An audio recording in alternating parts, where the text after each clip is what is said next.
और आप देख रहे हैं CCN मंडला। समय सीमा एवं विभागीय समन्वय समिति की बैठक में कलेक्टर डॉक्टर सलोनी सिडाना ने निर्देशित किया है कि छात्रवृत्ति के भुगतान की कार्यवाही जल्द पूर्ण करें, छात्रावार परीक्षा कराते हुए समस्याओं का चिन्हांकन निदानात्मक कार्रवाई करें। सहायक आयुक्त जनजाति कार्य विभाग एवं जिला शिक्षा अधिकारी संबंधित संस्थाओं के भ्रमण करते हुए कार्य में प्रगति लाएं। जिला योजना भवन में संपन्न हुई इस बैठक में सीईओ जिला पंचायत श्रेयांश कुमार, अपर कलेक्टर राजेंद्र कुमार सिंह, संयुक्त कलेक्टर अरविंद सिंह, समस्त एसडीएम तथा सभी विभागों के अधिकारी उपस्थित रहे। कलेक्टर डॉक्टर सलोनी सिडाना ने संबंधित अधिकारियों को निर्देशित किया कि छात्रवृत्ति से जुड़े प्रकरणों को बैंकर्स भी प्राथमिकता के साथ 1 सप्ताह में निराकृत करें। विभागीय जांच के शेष बचे प्रकरणों को 30 मई तक पूर्ण करें तथा आदेश की प्रति कार्यालय कलेक्टर में जमा करें। वन ग्रामों की सूची फसल बीमा पोर्टल पर जोड़ने की कार्रवाई करें ताकि वन ग्राम के किसान भी फसल बीमा का लाभ ले सकें। गिरदावरी के कार्य को जल्द पूर्ण करें। मूंग उड़द उपार्जन के लिए पंजीयन केंद्र निर्धारित किए गए, जिसकी जानकारी किसानों तक पहुंचाएं। उन्होंने न्यायालयीन प्रकरण, खाद्यान्न उठाव, समग्र KYC, आयुष्मान पंजीयन, स्वामित्व योजना, TL प्रकरण आदि की समीक्षा करते हुए आवश्यक निर्देश दिए। बैठक में कलेक्टर डॉक्टर सलोनी सिडाना ने मुख्य चिकित्सा एवं स्वास्थ्य अधिकारी को निर्देशित किया कि जिले में संचालित सभी प्राइवेट अस्पतालों में टीम बनाकर फायर, NOC आदि की जांच कराएं। सभी अस्पतालों में शासन की सुरक्षा संबंधी निर्देशों का अक्षरशः पालन कराएं। इसी प्रकार समस्त एसडीएम अपने क्षेत्र अंतर्गत एडवेंचर पार्क, गेमिंग जोन एवं बैंकेट हॉल आदि की जांच करना सुनिश्चित करें। नियमों का उल्लंघन पाए जाने की स्थिति में संबंधितों पर कार्रवाई होगी। लोकसभा सामान्य निर्वाचन 2024 के अंतर्गत जिले की बिछिया निवास एवं मंडला विधानसभा क्षेत्र के मतों की गणना 4 जून 2024 को शासकीय पॉलिटेक्निक महाविद्यालय मंडला में की जाएगी। कलेक्टर एवं जिला निर्वाचन अधिकारी डॉक्टर सलोनी सिडाना ने पुलिस अधीक्षक रजत सकलेचा ने मतगणना स्थल का निरीक्षण करते हुए तैयारियों का जायजा लिया। कलेक्टर ने निर्देशित किया है कि गर्मी के मौसम को ध्यान में रखते हुए आवश्यक व्यवस्थाएं सुनिश्चित करें। प्रत्येक कमरों में कूलर, पंखे एवं एग्जॉस्ट फैन की व्यवस्था करें। सभी कक्ष में पेयजल की उपलब्धता सुनिश्चित करें। बिजली की आपूर्ति निर्बाध रखना सुनिश्चित करें। मतगणना स्थल पर अस्थायी अस्पताल बनाएं, जिसमें आवश्यक दवाइयां सहित चिकित्सकों की ड्यूटी लगाएं। 4 जून को होने वाली मतगणना के लिए नियुक्त गणना सुपरवाइजर एवं गणना सहायकों का प्रशिक्षण रानी दुर्गावती शासकीय स्नातकोत्तर महाविद्यालय मंडला में आयोजित किया गया। इस अवसर पर कलेक्टर एवं जिला निर्वाचन अधिकारी डॉक्टर सलोनी सिडाना ने कहा है कि मतगणना के कार्य में अत्यंत संवेदनशील होता है, जिसमें गलती के लिए कोई स्थान नहीं होता है। उन्होंने कहा कि मतगणना कार्य में लगे सभी अधिकारी कर्मचारी अपने दायित्व का बेहतर ढंग से निर्वहन करें और समझें, अपनी शंकाओं का, जिज्ञासाओं को समाधान प्राप्त करें तथा पूरी सजगता एवं निष्पक्षता के साथ 4 जून को मतगणना के कार्य को संपन्न कराएं। ईवीएम तथा डाक मतपत्र की गणना के लिए पृथक आयोजित किए जाने वाले प्रशिक्षण कार्यक्रम में सीईओ जिला पंचायत श्रेयांश कुमार सहित संबंधित उपस्थित रहे। प्रशिक्षण में कुशल प्रशिक्षक डॉक्टर TP मिश्रा एवं डॉक्टर श्रीकांत श्रीवास्तव द्वारा पावर पॉइंट प्रेजेंटेशन के माध्यम से मतगणना की प्रक्रिया बताई गई। मंडला जिले में सालों से सीवर लाइन का कार्य हो रहा है। अरबों की लागत से यह कार्य जिले भर में होना है। लगभग 4 से 5 साल हो गए हैं, परंतु अभी तक यह कार्य अधूरा ही पड़ा हुआ है। जगह जगह शहर में गड्ढे हैं, जिससे शहर की सुंदरता समाप्त हो रही है। बीते साल भी बारिश में शहर का बुरा हाल था। सीवर लाइन में खोदे गए गड्ढों में गिरकर लोग चोटिल हो रहे थे और उन्हें परेशान होना पड़ा था। वहीं इस वर्ष भी यही हाल है। लोगों को बारिश में राहत मिलती नहीं दिख रही है, जबकि मानसून 15 जून के लगभग आ ही जाता है। अभी तक शहर में कार्य संतोषजनक नहीं हो पाया है। दूसरी तरफ शहर में सड़क चौड़ीकरण के कार्य हो रहे हैं, जो सीवर लाइन के कारण यह कार्य रुके हुए हैं, क्योंकि पहले सड़क बनती है तब उसके बाद पाइपलाइन बिछाई जाएगी, परंतु ऐसा नहीं हुआ है। वहीं सड़क निर्माण करने वालों ने बताया है कि सीवर लाइन के कारण यह कार्य रुका हुआ है, क्योंकि पहले ये गड्ढे अपने भरे व चैम्बर बनाए, नहीं तो बाद में सड़क पुनः खोदी जाएगी, जिसके कारण यह कार्य रुका हुआ है। अगर सड़क में डामलीकरण का कार्य हो जाता है तो बाद में सीवर लाइन के चलते चैम्बर व पाइपलाइन बिछाने के लिए पुनः गड्ढे खोदे जाएंगे।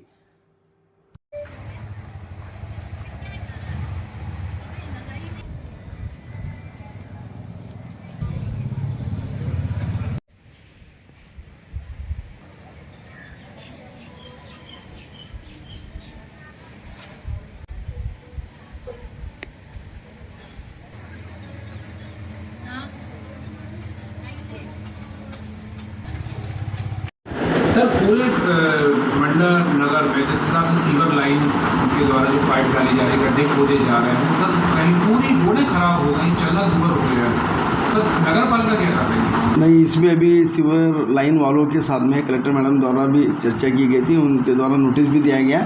उसमें उनको निर्देश दिए गए कि जहाँ पर आप खुदाई का कार्य करते हैं वहाँ तत्काल वहाँ से पाइपलाइन डाल के और उसको पूरा किया, उसका रिस्टोरेशन भी कार्य भी तत्काल किया जाए करके।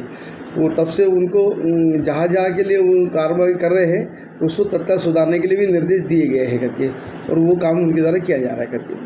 सर अभी 1 महीने के बाद बारिश शुरू हो जाएगी जी, और पूरे शहर के अंदर गड्ढे हैं, नहीं तो कोई घटना ऐसी घटना हो सकती है क्योंकि ज़मीन दलदल टाइप यहाँ की मिट्टी, और कभी गाड़ियाँ धंसती थी, कहीं कुछ हो रही थी पिछली बारिश में, और इस साल भी वो काम पूरा नहीं हो पाया। आपके द्वारा कोई कार्रवाई ऐसी ठेकेदार के ऊपर की गई जी, जल्दी से जल्द किए? जी, उनको यहाँ पे मीटिंग की गई थी, उनको कलेक्टर महोदय द्वारा भी नोटिस दिया गया, नगर पालिका द्वारा भी नोटिस दिया गया, उनको निर्देश दिए गए हैं कि जहाँ का भी काम करें उसको तत्काल अच्छे क्वालिटी के साथ पूरा करें करके। सर पड़ाव आपकी जो मॉडर्न रोड है, जी, मॉडर्न रोड बने भी लगभग 3 साल ही हुए हैं, जी, और सीवर लाइन के द्वारा जो पूरी तोड़ करके जो कार्य किया जा रहा है, और वहाँ पे अभी कल की स्थिति में वहाँ पे पाइपलाइन टूटी हुई, पूरा पानी बह रहा है। सर नगर पालिका क्या कार्रवाई कर रही है? वहाँ पे पड़ाव रोड पर उनके द्वारा अंडरग्राउंड लाइन डाली जा रही है।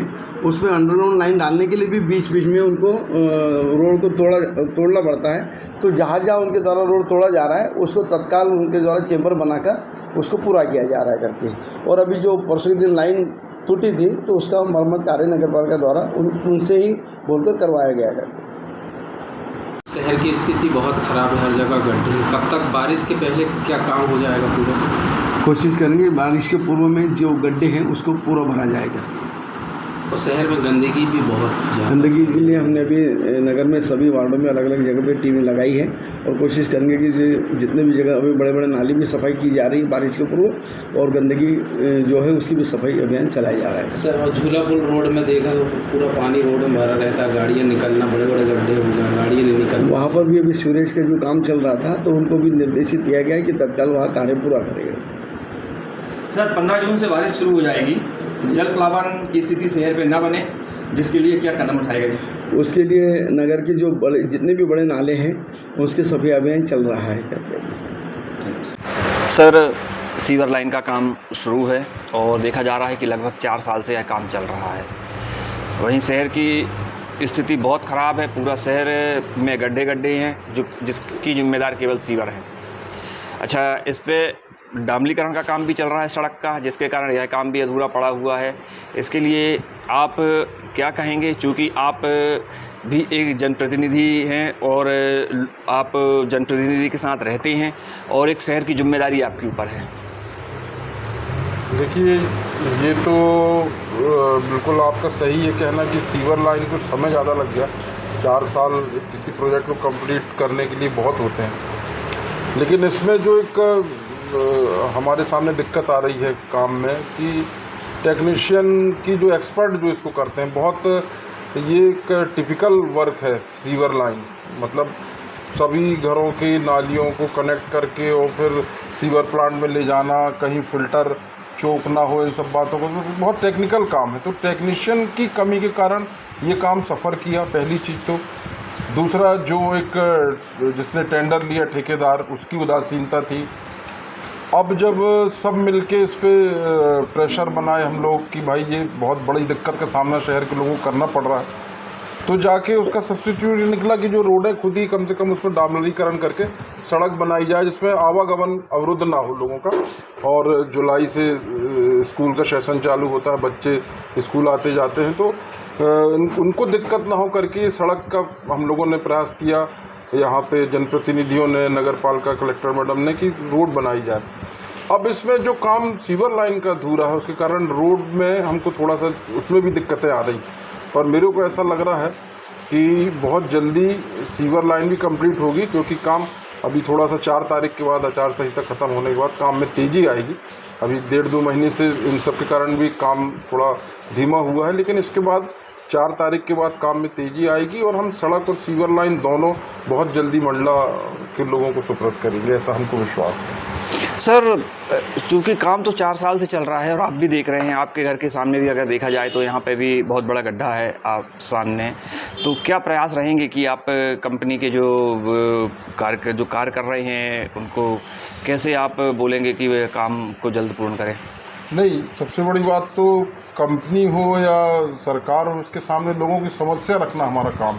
लोगों को जो परेशानियां हो रही हैं इस काम से, वो हम बाकायदा जो भी मीटिंग्स हम अटेंड करते हैं या मंत्री जी हमारे जाते हैं और नगर पालिका अध्यक्ष हैं, तो ये बातें कंपनी के जो प्रोजेक्ट मैनेजर आते हैं या जो ठेकेदार आते हैं उनके सामने हम लोग हमेशा रखते हैं। लेकिन जब उनकी वर्किंग पे हम देखते हैं कि हम उनको बहुत ज़्यादा प्रेशराइज इसलिए नहीं कर सकते कि मैं बताया जैसे पहले कि बहुत टेक्निकल काम है, ये एक बार अगर फेल हुआ तो इतना बड़ा प्रोजेक्ट अगर एक बार फेल होता है तो हमको भारी मुसीबत का सामना करना पड़ेगा। ज़रूरी ये काम इसलिए है, पेशेंस इसलिए हम रखे हुए हैं और लोगों से भी निवेदन करते हैं कि भाई हो रही है परेशानी, हम सह रहे हैं, लेकिन इससे जो रिज़ल्ट आएगा कि हम जो नर्मदा जी को प्रदूषण से मुक्त करना चाहते हैं, जो गंदे नाले मिलते थे तो हर 20-20, 25-25 फीट की दूरी में कहीं एक नाली जा रही है, कहीं एक नाला जा रहा है, पूरे तीनों तरफ से शहर को नर्मदा जी घेरी हुई है और जो प्रदूषण इसके माध्यम से नालियों से जा रहा था, सीवर लाइन से सबसे बड़ी अच्छी बात ये होगी कि हम नर्मदा जी को प्रदूषण से मुक्त करने में एक कदम आगे बढ़ेंगे। इसलिए हम धैर्य भी रखे हुए हैं और प्रयास भी कर रहे हैं, ऐसा नहीं कि प्रयास नहीं किया जा रहा। बहुत जल्दी ये सब चीज़ें दुरुस्त होंगी, व्यवस्थाएँ। Thank you sir. बीजाडांडी विकासखंड के ग्राम विजयपुर तथा मोगांव विकासखंड के कुमर्रा में कृषक संगोष्ठी कार्यक्रम का आयोजन किया गया, जिसमें किसानों को जैविक खेती से बढ़ते महत्व तथा कोदो कुटकी, चिया, रागी आदि मिलेट्स की खेती की व्यावसायिक रूप प्रदान करने के संबंध में जानकारी प्रदान की गई। संगोष्ठी में विशेषज्ञों द्वारा बताया गया कि कोदो कुटकी सहित अन्य मोटे अनाजों में पौष्टिक तत्व होते हैं जो हमें विभिन्न प्रकार के रोगों से बचाते हैं। वैज्ञानिक भी कोदो कुटकी, चिया, रागी आदि मिलेट्स के उपयोग की सलाह देते हैं, जिसके कारण इसकी मांग लगातार बढ़ती जा रही है। कुमर्रा में आयोजित कृषक संगोष्ठी में परियोजना अधिकारी आत्मा आर.डी. जाटव एवं प्रभारी वरिष्ठ कृषि विकास अधिकारी आर.के. मांडले तथा विजयपुर में आयोजित संगोष्ठी में अनुविभागीय अधिकारी कृषि निवास देवेंद्र बारशकर एवं वरिष्ठ कृषि विकास अधिकारी संगीता श्रीवास्तव सहित संबंधित उपस्थित रहे। प्रशिक्षण में बताया गया कि मोटे अनाज की खेती में पानी की कम आवश्यकता होती है, जबकि मुनाफा अधिक होता है। संगोष्ठी के माध्यम से किसानों को कोदो कुटकी की खेती में उन्नत किस्म के बीज लगाने तथा खेती में वैज्ञानिक तरीकों से उपयोग में के लिए प्रेरित किया गया। खेती में उन्नत प्रमाणित बीज के उपयोग और कतार में बोनी करने के मात्र 15 से 20% उपज बढ़ जाती है। कतार पद्धति में बोनी करने पर बीज की मात्रा कम लगती है, वहीं छिड़काव पद्धति से बीज अधिक लगता है, जिसमें कृषि की लागत बढ़ती है। कोदो कुटकी, रागी आदि मोटे अनाजों में खेती में रासायनिक खाद की आवश्यकता नहीं पड़ती। जैविक खाद का उपयोग कर मिट्टी में उर्वरक शक्ति बढ़ाई जा सकती है। इन फसलों के लिए गोबर खाद, केचुआ खाद, जीवामृत का उपयोग किया जाता है, जो मिट्टी की उत्पादन क्षमता बढ़ाती हैं, मददगार होते हैं। प्रशिक्षण में कोदो कुटकी की खेती में कृषि यंत्रों के उपयोग तथा उपलब्धता तथा कोदो कुटकी के संग्रहण, प्रसंस्करण एवं मार्केटिंग आदि के संबंध में भी चर्चा करते हुए समुचित मार्गदर्शन प्रदान किया गया। दिनों दिन गर्मी अपना प्रचंड रूप दिखा रही है। तापमान 41 से 45 डिग्री के पास पहुंच रहा है। तेज गर्मी के कारण जनमानस व पशु पक्षी भी परेशान हैं। लोगों को नर्मदा में नहाकर तैराकी करके गर्मी से राहत पा रहे हैं, तो वहीं दोपहर में सड़कें खाली हो जाती हैं। लोगों को ठंडा जूस, लस्सी पीकर राहत महसूस कर रहे हैं। अगर कोई जरूरी काम हो तो ही सड़कों पर निकलें। दूसरी तरफ घरों में एसी, कूलर, पंखे लगातार चल रहे हैं, तो वहीं बिजली में भी लगातार ड्रिप की स्थिति बन रही है, जिससे बार बार बिजली गोल हो रही है, जिसके कारण लोग वैसे भी परेशान हैं। वहीं अधिक बिजली की खपत के कारण लगातार बिजली आ जा रही है। वहीं चिकित्सक भी सलाह देते हैं कि इस प्रचंड गर्मी में पानी खूब पिएं तथा अगर घर से बाहर निकलते हैं तो पेट भर भोजन करके निकलें। शरीर को ढककर ही निकलें, जिससे कि लू का खतरा नहीं होता है। वहीं गीले कपड़े या गीले किसी भी वस्तु का उपयोग दोपहर को धूप में ना करें, इससे लू लगने का खतरा बन जाता है। सूखे कपड़े व ढीले कपड़े पहनें। जहां तक हो सके धूप से बचने का प्रयास करें। यही स्थिति शहर में देखने को मिल रही है, जहां लोग गर्मी से बचने के लिए कपड़ा बांधकर निकल रहे हैं। जिन्हें जरूरी काम होता है वे ही शहर की सड़कों पर देखे जा रहे हैं। इस प्रचंड गर्मी में जनमानस के साथ पशु पक्षी भी परेशान हैं। पारा 41 से 45 डिग्री के पास पहुंच रहा है।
लोकसभा सामान्य निर्वाचन 2024 के अंतर्गत मंडला संसदीय क्षेत्र की बिछिया निवास एवं मंडला विधानसभा क्षेत्रों के मतों की गणना 4 जून को प्रातः 7 बजे से शासकीय पॉलिटेक्निक महाविद्यालय में की जाएगी। इस संबंध में जिला योजना भवन में आयोजित प्रशिक्षण कार्यक्रम में अभ्यर्थियों तथा उनके अभिकर्ताओं को मतदान की प्रक्रिया से अवगत कराया गया। इस अवसर पर कलेक्टर एवं जिला निर्वाचन अधिकारी डॉक्टर सलोनी सिडाना ने कहा कि मतगणना पूरी निर्वाचन प्रक्रिया का सबसे महत्वपूर्ण हिस्सा होता है। भारत निर्वाचन आयोग के निर्देशानुसार जिले में मतगणना से संबंधित आवश्यक सभी तैयारियां पूर्ण की जा रही हैं। कलेक्टर ने बताया है कि पूरे संसदीय क्षेत्र में डाक मतपत्रों की गणना पॉलिटेक्निक कॉलेज मंडला में की जाएगी, जिसके लिए 10 टेबल लगाई गई हैं। मंडला संसदीय क्षेत्र में समाहित डिंडोरी, सहपुरा, केवलारी, लखनादौन एवं गोटेगांव विधानसभा क्षेत्रों के मतों की गणना संबंधित जिलों में ही की जाएगी। मंडला जिले की बिछिया निवास एवं मंडला विधानसभा के मतों की गणना पॉलिटेक्निक कॉलेज मंडला में होगी, जिनके लिए प्रति विधानसभा 21 टेबल लगाई जा रही हैं। कलेक्टर एवं जिला निर्वाचन अधिकारी ने कहा कि अभ्यर्थी एवं अभिकर्ता सुबह 7 बजे तक पहुंचकर निर्धारित विधानसभा एवं निर्धारित टेबल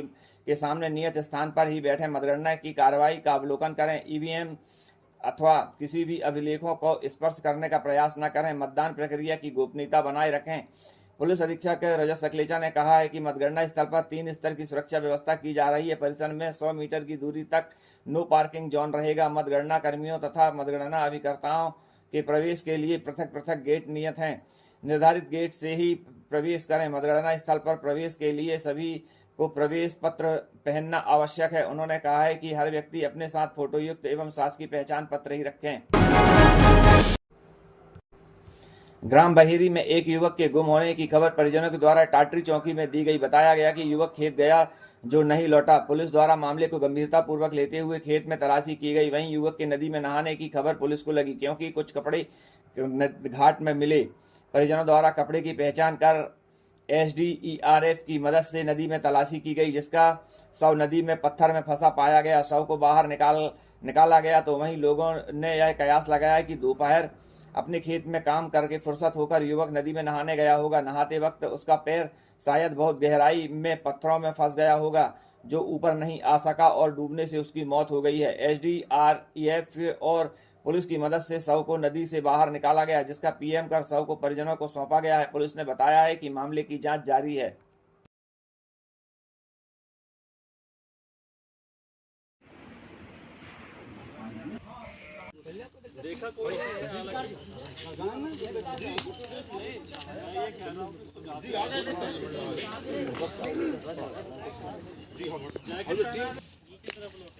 ऐसे आना, ऐसे ऊपर ये बाल दिख रहे होंगे, बाल और इसी तरफ आ जाओ। इस तरफ राहुल, इस तरफ देखो।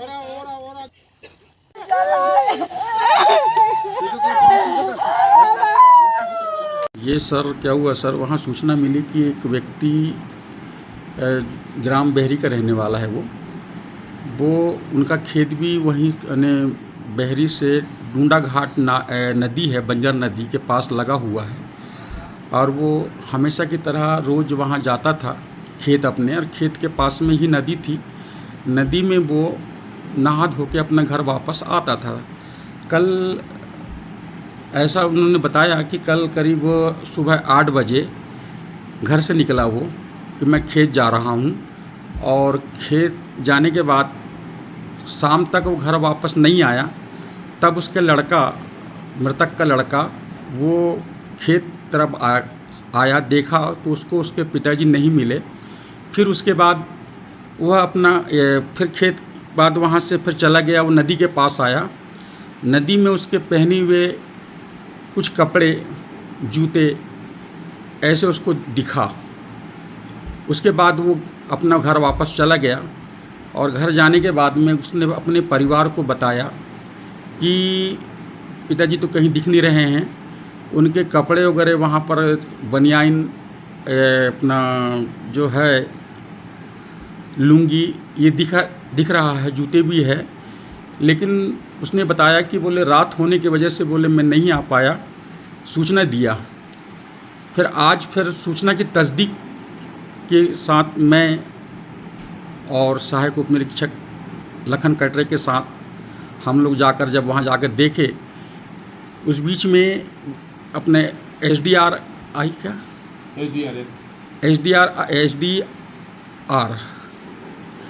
और वो गोताखोर के लोग भी वहाँ आ चुके थे, जिनके द्वारा सघन वहाँ उसके नदी में चेक करने पर मृतक की लाश मिल गई, जिन्हें उनके द्वारा डेड बॉडी को बाहर निकाला गया, और बाहर निकालने के बाद में फिर पंचनामा कार्रवाई की गई।